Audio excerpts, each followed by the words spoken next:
the people who support research into cultured meat, by and large, I would say, I think it's fair to say that they're a majority animal protection activists as opposed to environmental activists. The strongest voices out there for cultured meat come from organizations like PETA and other supporters of animal protection, rather than people who are convinced by the potential environmental benefits of cultured meat.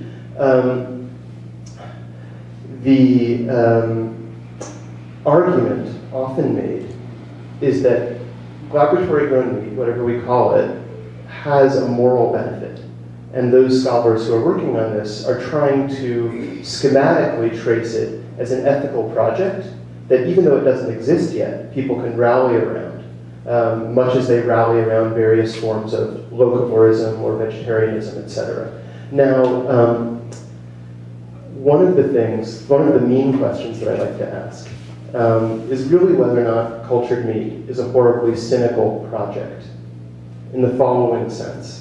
And I ask this to be a little bit provocative, right? I think we've even talked about this before, but if you hold to the premise that it is easier to create a novel form of protein in the laboratory and convince large numbers of people to eat it in order to win them over to a more ethical pattern of behavior, if it is easier to do that than to convince them to become vegetarians, or for people to become vegetarians en masse, is this a cynical position about people's capacity for change or reform? That's my question. So I think it's an interesting question, but I think it's a very academic question. You know, at the end of the day, it would be fantastic if everyone in the world would become vegetarian or vegan, but it's unrealistic.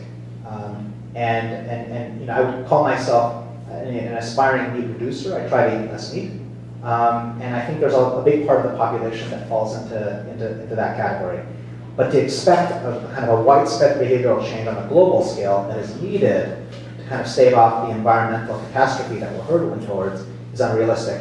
And whatever virtuous, patterns there are, whatever trend there is emerging in the United States or Europe that would kind of taper our meat consumption is more than offset by what is happening in emerging markets. Why? Because what happens is as you become middle class and wealthier in emerging markets, the first thing you spend money on is better quality food, more nutritious food, and that typically has been in the form of meat.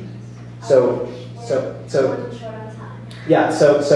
academic. I think the best thing, what makes it not cynical is that we want to create good products that allow people to make choices, and to make choices that then can, in the aggregate, have a better effect.